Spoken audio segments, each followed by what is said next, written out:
Good evening from here in Nigeria, wherever you're watching from. I hope you guys are good. So, real quick, gonna talk about problems with roads in Nigeria. I know a lot of you, especially if you reside abroad and you just decide to visit Nigeria, you come into the country and the first encounter you have after immigration is the road. See a lot of people complain a lot and say, police, road safety. Àwọn ọmọ ìyá tó wà ní títì, everybody jama jama. So I understand it's a lot of troubles, but before we even start to talk about the symptoms, which include extortion, harassment, all the things you confront on the road, is the daily experience for those of us who reside here. I understand that it's occasional for those of you who come into Nigeria once in a while. So, but you notice that we started a campaign recently trying to see how we can bring sanity back to the roads. But the problems with the road didn't just start overnight. They are problems created by design. They didn't just appear on their own, they are by design. For instance, if you look at the nature of our roads, you understand that, first of all, the way they are made without signs, without lights. So if you're not familiar or if you're not a regular user of the roads, you won't even understand whether you're supposed to turn left or you're supposed to go right if you're not familiar with the road. Quite a number of feedback we had about the airport road, for instance, where people don't even know how to find their way around the DHL airport, Mafuluku, all those places, Toyota, 7 and 8, and the likes. We also have people reporting that in the course of looking for way, in fact, if you have these road officials, how can I locate this place? They can even clamp your vehicle just for asking question. So in Nigeria, it has become wurusi wuruwiri, laughing wuruwiri. But we can't continue like this. So we had to start a campaign to see how we could assuage the situation. And so the problems with Nigerian roads, first is that there are no signs and it is deliberate. Second is that there's no lights at night. Recently we thought we were going to be serious about replacing all those old diesel powered street lamps with solar powered street lamps. I think they only did Third Milan Bridge and left it. So they stopped powering the ones that require diesel in most places. So everywhere is dark. So whoever has taken the money to replace most of those old lamps with solar powered ones, and everywhere is dark, whoever is responsible for that one is also a Nigerian. That aside, so I've mentioned one, the roads have no sign and no light. Secondly, traffic. What is causing it? The roads are not only narrow, they don't even have shoulder. Where last did you go to? If you have been to Epe and you pass, there's no way you pass. Of course, you will definitely pass the Lekki Epe Expressway. After Eleko, you're going towards Epe. And then you see how narrow the roads are. They even put BRT. BRT never started the function there. They already created their own important lane there. And yet there's no shoulder. So your vehicle must not have fault. It's a sin.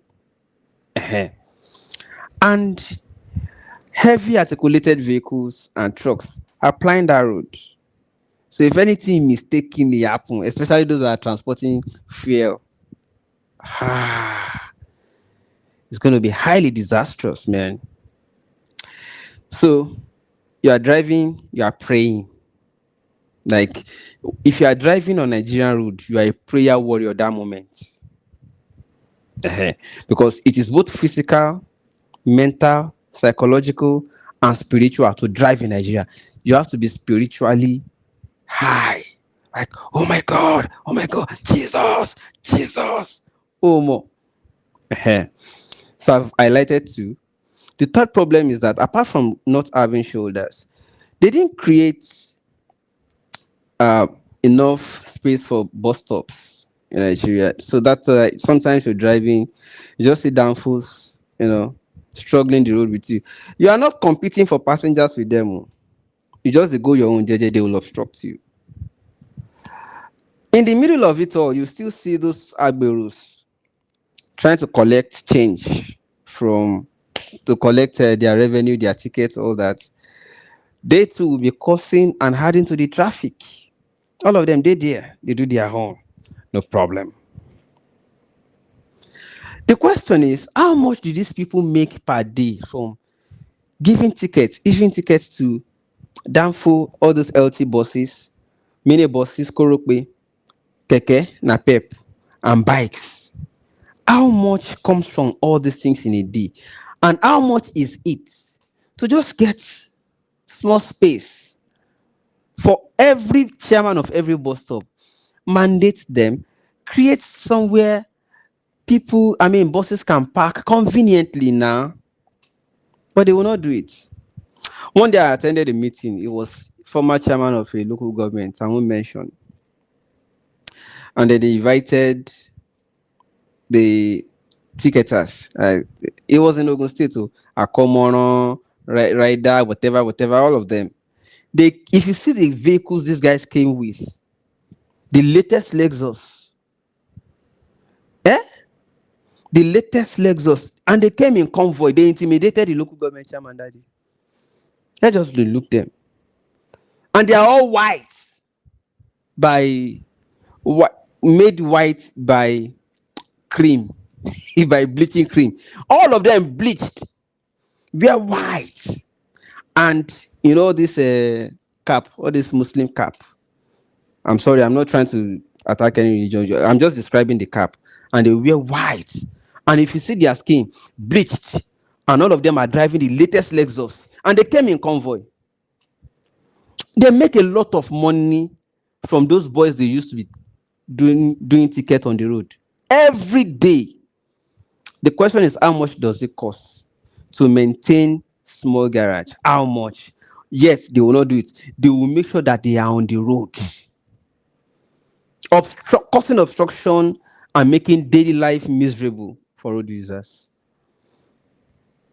That's another problem with Nigerian road. And it is by design, because if government wants to fix it, they will. So it's by design. Let's be clear. Another problem. One way. Hey, you never pass road before for Lagos. So we say, if you are going in the morning, no problem. If you are coming back in the afternoon, you don't turn to one way. What we call the get time table for Nigeria. What we get time table. Like you pass in the morning, the road is cool. You are coming back in the evening, it has become one way. Okay. That's another problem. And it's also by design. Most of these one ways don't even have mark, no signage. And lastly, for now, why should there be road and there will be no sign of speed limit or marking as per this road of 40 kilometers per? Every road, common sense tells us, should have speed limit sign. For now, that I know of in Lagos, only Third Milan Bridge that they did recently, after Humayi painted the bridge and put solar lights, they now said, they installed camera on that one, 80 kilometers per hour. So if you are driving on Third Milan Bridge, they are enforcing it already, 80 kilometers per hour. So there are so many things about using road in Nigeria that many people don't even know about. So we have to start educating ourselves. And you can see that lately, even the Nigeria police force, after jettisoning their ECMR, that is what do they call? What is CMR itself? Collective Motor Registry or whatever, or Central Motor Registry. They said they were doing ECMR. After they jettisoned that, police is now marketing third-party insurance. And of course, they are using it. You know what their mail would do now? You know what they do? Nobody is saying nobody should not get third party insurance or whatever insurance. But you know how our officials handle everything. They take advantage of everything to use to extort. So all of these problems as I've listed, we are going to tackle all of them, but one step at a time. We are still at the phase of dealing with road signage. Every road should have signs. If you're not supposed to pass this way, there should be sign. If this road is one way, there should be sign. If a road um has timetable, like pass it in the morning, don't pass it in the evening, there should be sign. And let all roads have light. The next stage we are going to is let all roads have light. As you can see in you know, let me see if I can put it. No, not that. I want to see if I can put. Okay, don't worry. Some of you already saw it in a community post. So we started buying solar lamps and lights for some routes already. Because government will not do it. Some dark spots where police officers go to hide at night and extort people. We won't begin install lights there. That's the next phase. That's the next phase. So I'll re-announce this for our Instagram viewers tomorrow. So that's it for now, people. It's been a long time I came on live. I just said, let me see, let me do a quick touch up. Bye bye.